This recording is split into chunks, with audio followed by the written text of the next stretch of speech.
Good morning, नमस्कार, सुप्रभात, जय श्री राम, जय श्री कृष्ण, राधे राधे, जय स्वामीनारायण। हम लोग इंट्रोडक्शन के बाद तुरंत ही हम लोग सेशन की शुरुआत करें।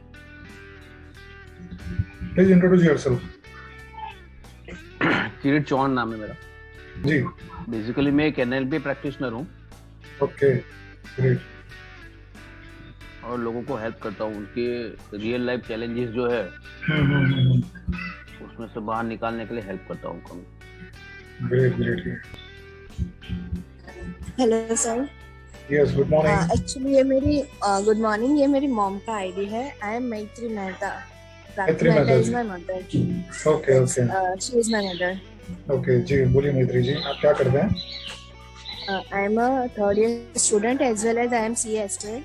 I am in intermediate stage, but my second group is not cleared yet, so I am preparing for it. Okay. And I am also in TY BCom honors and my last semester. आप कौन सी city से हैं? I am from Vadodara. Okay. मेरा introduction दे दूं। मेरा नाम प्रमोद वसंतराव वाघ है, मैं बड़ौदा से बिलोंग करता हूं और फील्ड में पिछले 26 साल से हूं। मार्केटिंग सेल्स का अनुभव है और ट्रेनिंग में पिछले 15 साल से हूं। Training, corporate training, motivational program students के लिए, कॉर्पोरेट सेक्टर के लिए अलग अलग प्रोग्राम्स मैं करता हूं और साथ ही साथ मैं इंश्योरेंस फील्ड में हूं पिछले 22 साल से और अभी तक 2000 फैमिली को मैंने फाइनेंशियल प्लानिंग करके दिया हुआ है। So this is my introduction. मतलब मैं किताब पढ़ रहा था और उस वक्त मुझे ऐसा लगा कि मैं अकेला किताब पढ़ रहा हूँ तो इसका बेनिफिट और लोग लेना चाहिए, क्योंकि कोरोना ने सीखा कि आप ऑनलाइन सारी चीजें कर सकते हैं। तो बस इसी विचार के साथ मैंने ये शुरू किया और इसमें मेरा साथ दिया है शिखर ग्रुप। तो चलिए शुरू करते हैं। हमने लास्ट वीक में जो पन्ने पढ़े थे उसमें से थोड़ा रिवाइज कर लेते हैं, तो उसमें क्या बात हमने डिस्कस की।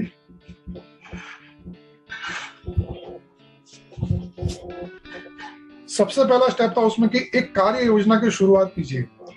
मतलब कि आप कोई भी कार्य करना चाहते हैं तो तीन चीजें, 3 थिंग्स, तो आप लिख लीजिए। एक, आप क्या हासिल करना चाहते हैं, फर्स्ट थिंग।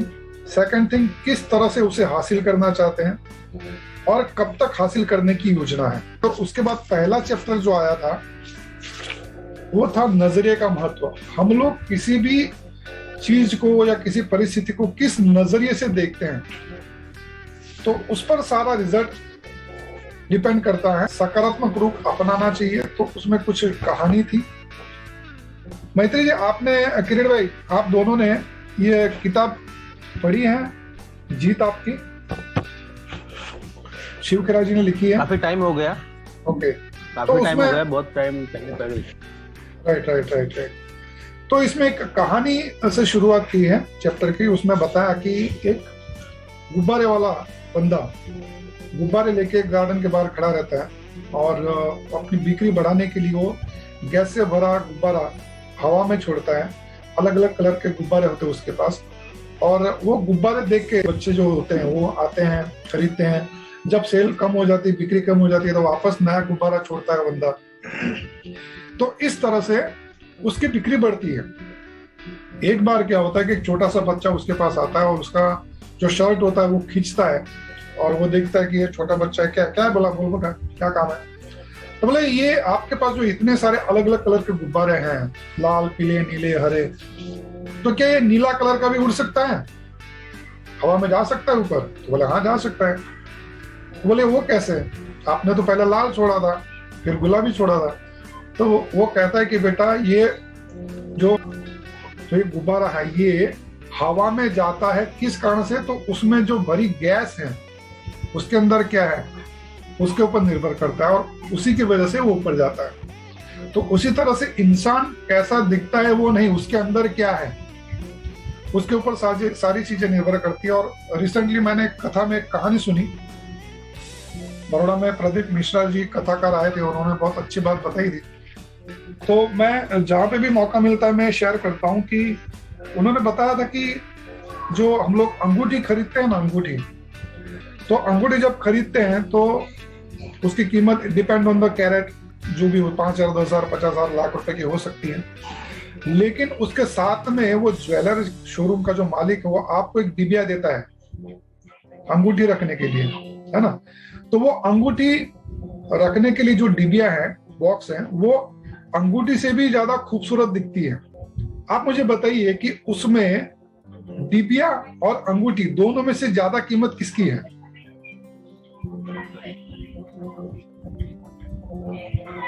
अंगूठी। अंगूठी, राइट।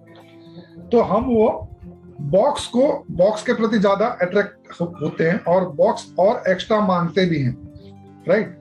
अब मुझे एक बात बताइए कि अंगूठी का जो महत्व है वो बॉक्स से ज्यादा है, उसकी कीमत भी ज्यादा है, लेकिन कई बार ऐसा होता है जब अंगूठी निकल जाती है, कोई इस्तेमाल करता है, तो बॉक्स की कीमत 0 हो जाती है, लेकिन वो बॉक्स की कीमत उसमें ही इंक्लूड है ना, उसके एक्स्ट्रा तो पैसा है नहीं। एम आई राइट?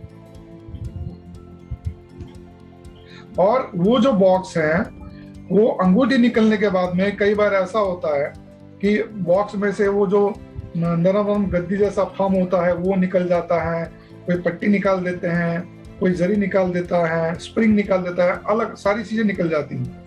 इंपॉर्टेंट किस चीज का है? अंगूठी का। तो उसी तरह से ये जो हमारा शरीर है वो एक तरह से बॉक्स है, और हम हमारे अंदर जो है वो क्या है? हमारा इंटेलेक्चुअल, हमारा बिहेवियर, हमारा बर्ताव, हमारे विचार, हमारी वाणी, ये सारी चीजें, ये it's a one kind of अंगूठी, तो उसका इंपॉर्टेंट है, राइट। सो नजरिया का महत्व, ये कहानी थी, उस पर से मुझे याद आया, सो मैंने ये शेयर।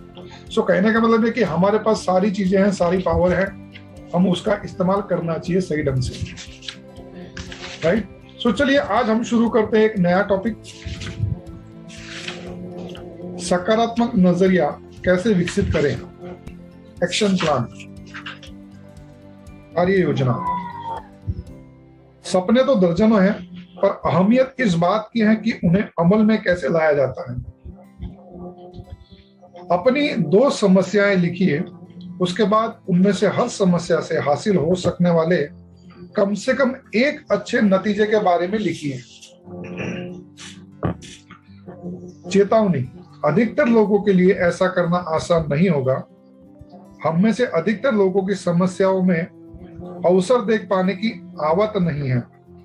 जब समस्या आती है तो हम उसमें घिर जाते हैं, ऐसा अक्सर होता है, लेकिन ऐसा नहीं होना चाहिए। सकारात्मक नजरिया कैसे विकसित करें? हमारे सामने मौजूद किसी भी तथ्य से ज्यादा महत्वपूर्ण उस तथ्य के बारे में हमारा नजरिया होता है, क्योंकि हमारी सफलता या असफलता उसी से तय होती है। नॉर्मन विंसेंट पिले एक लेखक है, उन्होंने बात कही है, हम बचपन में जो नजरिया अपनाते हैं वो उम्र भर हमारे साथ रहता है।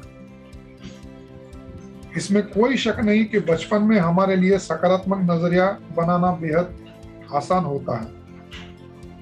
अगर पैदाइशी मिजाज और बचपन के तजर्बे को मेल से आपका नजरिया सकारात्मक बन गया है तो हम वाकई खुशकिस्मत हैं, लेकिन जानबूझकर या हालात की वजह से हमारा नजरिया नकारात्मक बन गया हो तो क्या हम उसे चिपके रहेंगे? कतई नहीं। क्या इसे बदला जा सकता है? हाँ। क्या ऐसा करना आसान होगा? बिल्कुल नहीं। क्या यह करने लायक है? यकीनन। हम सकारात्मक नजरिया कैसे बना और बरकरार रख सकते हैं, इसके लिए हमको 3 स्टेप करने हैं।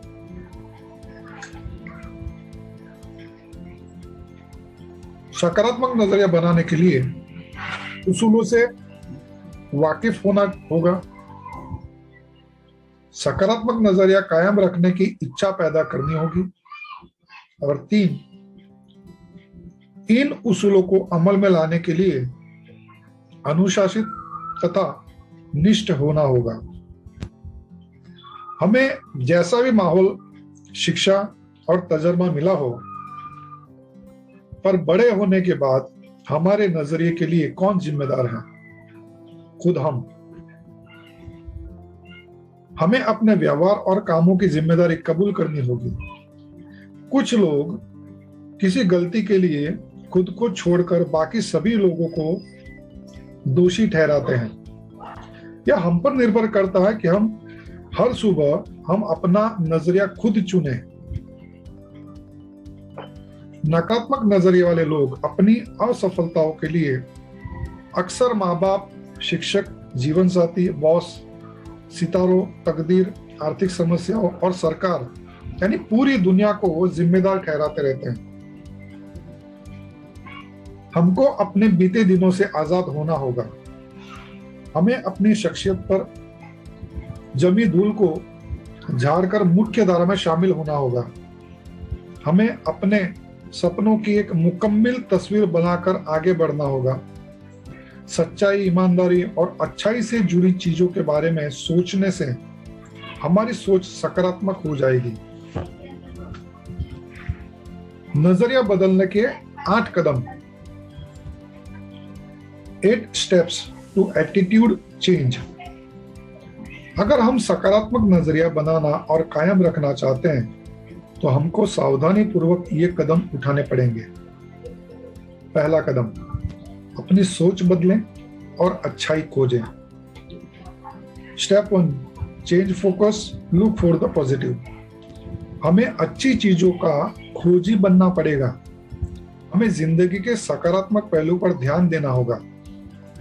किसी इंसान या किसी हालात के पूरे पहलू के बजाय उसके अच्छे पहलू पर गौर करना शुरू करें।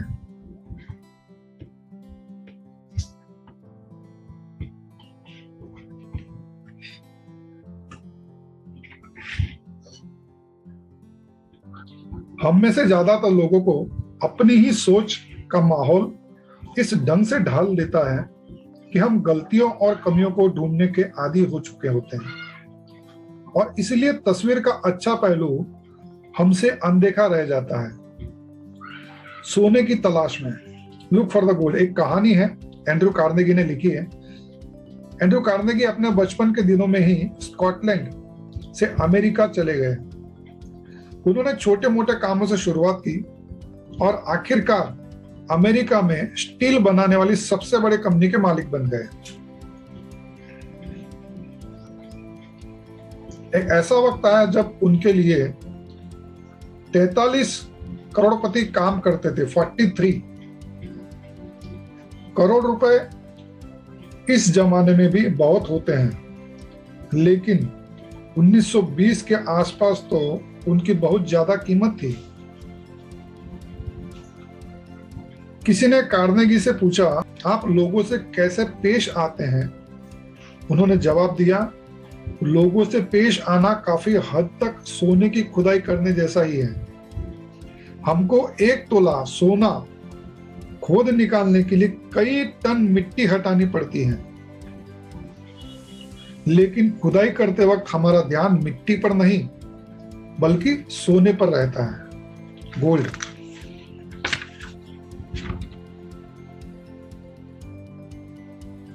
एंड्रू कार्नेगी के जवाब में एक बहुत महत्वपूर्ण संदेश छिपा हुआ है। हो सकता है कि किसी इंसान या किसी हालात में कोई अच्छी बात साफ तौर पर दिखाई ना दे रही हो। ऐसी हालात में हमें उसे गहराई में जाकर तलाशना होगा। हमारा मकसद क्या है? सोना तलाशना। अगर हम किसी इंसान या किसी चीज में कमियां ढूंढेंगे तो हमको ढेरों कमियां दिखाई देगी, लेकिन हमें किस चीज की तलाश है? सोने की या मिट्टी की? कमियां ढूंढने वाले तो स्वर्ग में भी कमियां निकाल देंगे। अधिकतर लोगों को वही मिलता है जिनकी उन्हें तलाश होती है। कुछ लोग हमेशा नकारात्मक पहलू को देखते हैं।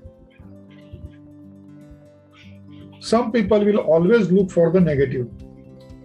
नकारात्मक नजरिए वाले लोग हमेशा नुक्स निकालते हैं। Negative people will always criticise. कुछ लोग हर चीज में नुक्स निकालते हैं। कोई काम भले ही बहुत अच्छी तरह किया गया हो, पर उन्हें इससे कोई फर्क नहीं पड़ता। ऐसे लोगों ने नुक्स निकालने को ही अपना पेशा बना लिया है। वे पेशेवर आलोचक, करियर क्रिटिक्स हैं। वे इस तरह नुक्ताचीनी करते हैं जैसे कि उन्हें इसके लिए किसी प्रतियोगिता में इनाम मिलने वाला हो। वे हर एक इंसान में और हर एक हालात में कोई न कोई नुक्स ढूंढ ही लेते हैं। हमें ऐसे लोग हर दफ्तर और हर परिवार में मिल जाएंगे। वे चारों ओर कमियां ढूंढते हैं और यह बताते फिरते हैं कि चीजें कितनी बुरी हैं। वे अपनी समस्याओं के लिए पूरी दुनिया को दोषी मानते हैं। ये लोग दूसरों के जोश पर पानी फेर देते हैं। ऐसे लोगों के लिए एक नाम है, ये लोग ताकत को चूसने वाले एनर्जी सकर्स कहलाते हैं। ऐसे लोग कैफेटेरिया में जाकर 20 कप चाय पिएंगे, सिगरेट के लंबे लंबे कश खींचेंगे और यह सब करने का उनके पास केवल एक बहाना रहता है कि वे अपने तनाव को दूर कर रहे हैं। हकीकत में यह है कि ऐसा करके वे खुद के लिए और दूसरों के लिए तनाव और बढ़ा देते हैं। वे प्लेग की बीमारी की तरह हर तरफ मायूसी का पैगाम फैलाते हैं और ऐसा माहौल पैदा करते हैं जिससे नतीजे बुरे या गलत। रॉबर्ट फुल्टन ने स्टीम बोट की आविष्कार की। हडसन नदी के किनारे उन्होंने उसका प्रदर्शन किया। उसे देखने के लिए जमा हुई भीड़ में कुछ निराशावादी और शकी मिजाज के लोग भी शामिल थे। उन लोगों ने मजाकिया लहजे में बोला कि वह बोट कभी चालू नहीं होगी। जब बोट चालू होकर नदी में आगे बढ़ने लगी तो जिन लोगों ने कहा था कि वह कभी चालू नहीं होगी, वही लोग फौरन चिल्लाने लगे कि बोट अब कभी नहीं रुकेगी। यह भी क्या नजरिया है। कहने का मतलब ये कि लोग अलग अलग तरह के मिल सकते हैं, ज्यादातर नकारात्मक, और जिन लोगों को नकारात्मकता ढूंढनी है वो हर जगह से, अच्छी जगह से भी नकारात्मकता ढूंढ लेते हैं। नेगेटिविटी पे उनका फोकस होता है। एनीवे, चलिए आगे बढ़ते हैं। एक शिकारी ने चिड़ियों को पकड़ने वाला एक अद्भुत कुत्ता खरीदा। वह कुत्ता पानी पर चल सकता था। शिकारी वह कुत्ता अपने दोस्तों को दिखाना चाहता था। उसे इस बात की बड़ी खुशी थी कि वह अपने दोस्तों को यह काबिल गौर चीज दिखा पाएगा। उसने अपने एक दोस्त को बतख का शिकार देखने के लिए बुलाया। कुछ देर में उन्होंने कई बतखों को बंदूक से मार गिराया। उसके बाद उस आदमी ने कुत्ते को उन चिड़ियों को लाने का हुक्म दिया। कुत्ता चिड़ियों को लाने के लिए दौड़ पड़ा। उस आदमी को उम्मीद थी कि उसका दोस्त कुत्ते के बारे में कुछ कहेगा या उसकी तारीफ करेगा, लेकिन उसका दोस्त कुछ नहीं बोला। घर लौटते समय उसने अपने दोस्त से पूछा कि क्या उसने कुत्ते के बारे में कोई खास बात देखी। दोस्त ने जवाब दिया, हाँ, मैंने उसमें एक खास बात देखी। तुम्हारा कुत्ता तैर नहीं सकता। कुछ लोग हमेशा नकारात्मक पहलू को देखते हैं। निराशावादी किसे कहते हैं? निराशावादी लोगों के ये लक्षण होते हैं। मतलब निराशावादी लोग कैसे आप देख सकते, कैसे ढूंढ सकते हो, उसके पैरामीटर्स दिए हैं। जब चर्चा करने के लिए उनके पास कोई तकलीफ नहीं होती तो वे नाखुश रहते हैं। उन्हें जब कुछ अच्छा लगता है तो वे यह सोचकर नाखुश हो जाते हैं कि बेहतर महसूस करने के बाद उन्हें फिर बदतर महसूस करना होगा। उनकी जिंदगी का ज्यादातर वक्त शिकायत काउंटरों पर बीतता है। कई सारे लोग होते हैं ना कि उनकी पूरी जिंदगी कंप्लेंट काउंटर पे गुजर जाती है। ऐसे लोग होते हैं। हमेशा बत्ती बुझाकर देखना चाहते हैं कि अंधेरा कितना है। ये ऐसे भी लोग हो सकते हैं। वे जिंदगी के आईने में हमेशा दरारें तलाशते हैं। सही बात है। यह सुन लेने पर कि किसी और जगह की तुलना में बिस्तर पर ज्यादा लोगों की मौत होती है, वे बिस्तर पर सोना छोड़ देते हैं। वे इस अंदेशे की वजह से अपनी सेहत का मजा नहीं ले पाते कि कल वे बीमार पड़ सकते हैं।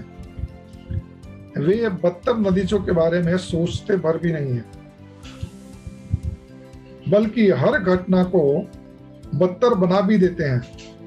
मतलब सिर्फ नतीजे के बारे में नेगेटिव नहीं सोचते, बल्कि नेगेटिव ही कर देते हैं। उन्हें चांद में केवल धब्बे दिखाई देते हैं। वे मानते हैं कि सूरज केवल परछाइयां पैदा करने के लिए चमकता है। वे सहूलतियों को भूलकर केवल अपनी दिक्कतें गिनते हैं। वे जानते हैं कि कड़ी मेहनत से किसी को नुकसान नहीं पहुंचता, पर सोचते हैं कि कोई खतरा क्यों उठाया जाए। चेतावनी, अच्छे पहलू पर ध्यान देने का यह मतलब नहीं कि कमियों को नजरअंदाज कर दिया जाए, यह भी ध्यान रखना चाहिए। आशावादी कैसे बनेंगे? आशावादी बनिए, बी एन ऑप्टिमिस्ट। कोई आदमी आशावादी कैसे बन सकता है? नीचे लिखी लाइनों में यह बात बहुत अच्छी तरह बताई गई है। इतने मजबूत बनिए कि आपके मन में शांति को कोई भंग नहीं कर सके।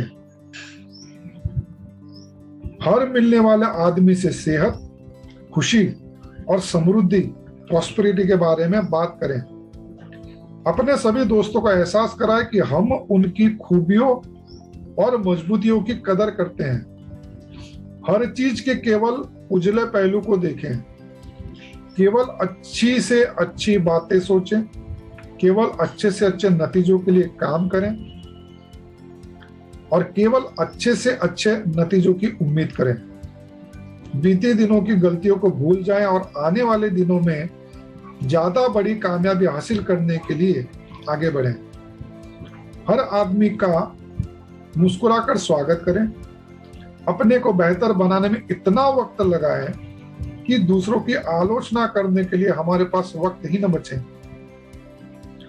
इतने बड़े बने कि चिंता छू न सके और इतने अच्छे बने कि गुस्सा आए ही नहीं।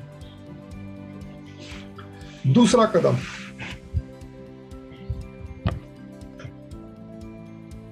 हर काम फौरन करने की आदत डालें। Step 2, make a habit of doing it now. वह चांदनी रातों में सोया, उसने सुनहरी धूप का मजा उठाया। कुछ करने की तैयारी में जिंदगी गुजार कर वह गुजर गया, कुछ न कर हार कर। James Albery. हम सभी जिंदगी में कभी न कभी टालम टोल, प्रोकास्टिनेट करते रहते हैं। मैंने भी ऐसा किया है, जिसके लिए मुझे बाद में पछताना पड़ा। टालम टोल की आदत की वजह से हमारा नजरिया नकारात्मक बन जाता है। किसी काम को करने से अधिक थकान उस काम को न करने के लिए की जाने वाली टालम टोल की वजह से होती है। कोई भी काम पूरा करने होने पर खुशहाली लाता है और हौसला बुलंद होता है, जबकि आधा अधूरा काम हमारी हिम्मत को वैसे ही खत्म कर देता है जैसे पानी के टैंक में कोई छेद टैंक को खाली कर सकता है। अगर हम सकारात्मक नजरिया बनाना और कायम रखना चाहते हैं तो आज में जीने और हर काम को तुरंत करने की आदत डालें। जब मैं बड़ा हो जाऊंगा, when I become a big boy, ये वैसी ही बात है जैसे कि कोई छोटा बच्चा कहता है मैं बड़ा होने पर फलाना करूंगा जिससे मुझे खुशियां मिलेगी। जब वो बड़ा हो जाता है तो कहता है कि मैं खुशियां पाने के लिए नहीं, फलाना काम कॉलेज की पढ़ाई समाप्त करने के बाद करूंगा। जब वो कॉलेज की पढ़ाई समाप्त कर लेता है तो कहता है कि उसे खुशियां पहली नौकरी हासिल करने के बाद मिलेगी। पहली नौकरी मिलने के बाद वह कहता है कि उसे खुशियां शादी हो जाने के पर मिलेगी। शादी हो जाने पर वह कहता है कि उसे खुशियां तब मिलेगी जब उसके बच्चे स्कूल में जाने लगेंगे। जब उसके बच्चे स्कूली पढ़ाई पूरी कर लेते हैं तो वह कहता है कि उसे खुशियां रिटायर होने के बाद मिलेगी। और रिटायर होने के बाद वह क्या देखता है?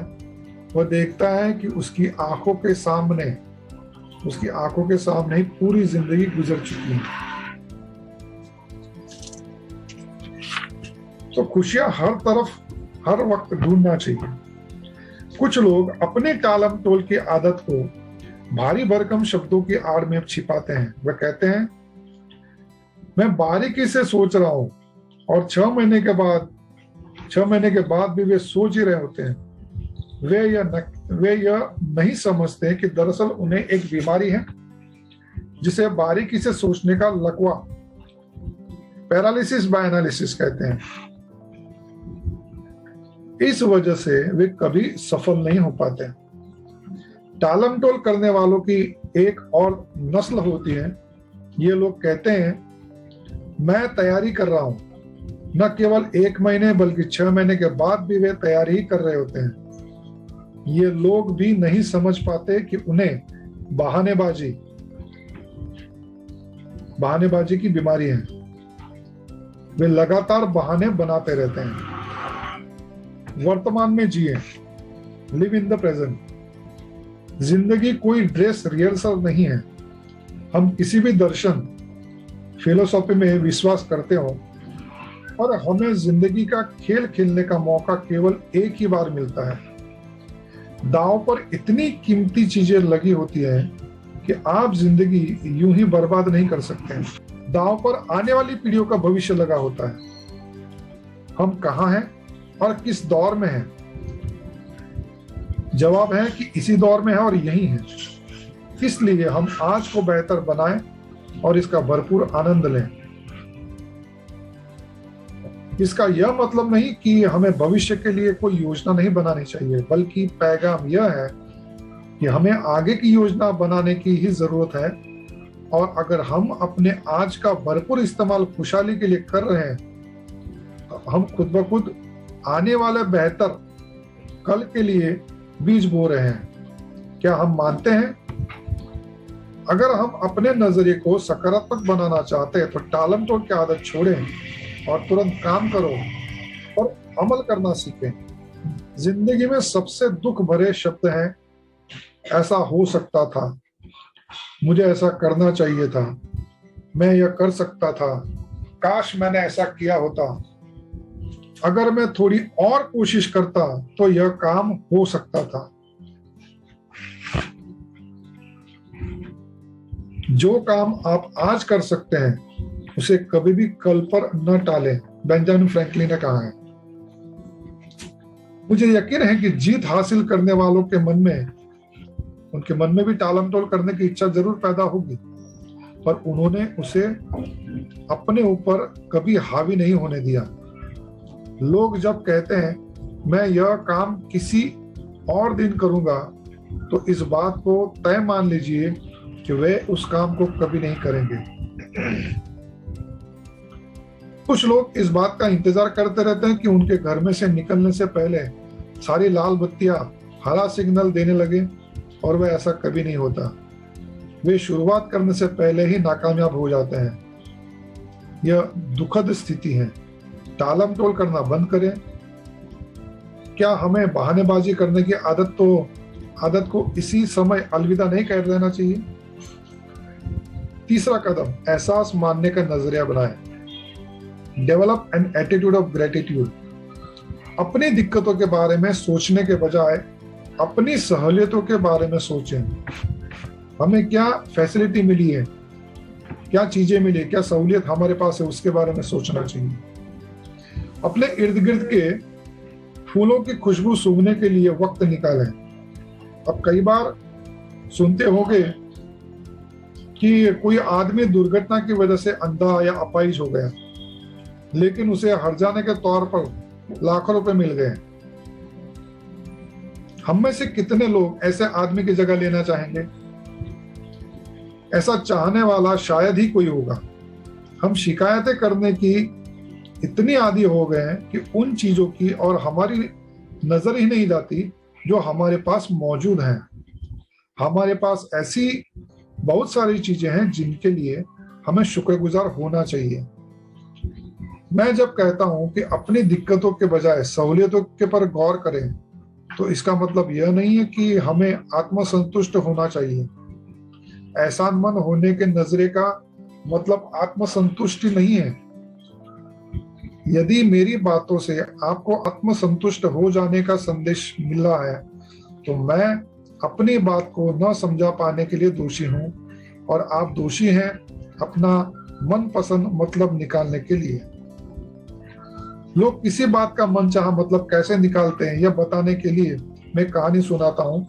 एक डॉक्टर को शराबियों के एक समूह को संबोधित करने के लिए मेहमान वक्ता के रूप में बुलाया गया। वह उनके सामने कोई ऐसा नमूना पेश करना चाहता था जिससे उन्हें यह एहसास हो कि शराब सेहत के लिए नुकसानदेह होती है। उसने 2 कांच की बर्तनें ली, एक में साफ पानी भरा और दूसरे में शराब भरी। उसने साफ पानी में एक केंचुआ डाला, वह आसानी से तैरता हुआ पानी के ऊपर आ गया। फिर उसने एक केंचुआ शराब में डाला और वह सबकी आंखों के आगे टुकड़े टुकड़े हो गया। वह यह साबित करना चाहता था कि शरीर के अंदर शराब का ऐसा ही असर होता है। नमूना पेश करने के बाद उसने शराबियों के समूह से पूछा कि उन्हें इससे क्या सीख मिली। उसका सतराल सुनकर पीछे बैठे एक शराबी ने जवाब दिया, इसका मतलब यह है कि शराब अल्कोहल पीने से हमारे पेट में कीड़े नहीं होंगे। क्या उस कहानी का यही संदेश था? बिल्कुल नहीं। किसी बात का मनचाहा मतलब ऐसे ही निकाला जाता है। हम वह नहीं सुनते हैं जो हमें सुनाया जाता है, बल्कि हम वह सुनते हैं जो हम सुनना चाहते हैं। हमें मिली बहुत सारी नियामतें छिपे हुए खजाने की तरह हैं। हमें अपनी दिक्कतों के बारे में नहीं बल्कि अपनी नियामतों के बारे में सोचना चाहिए।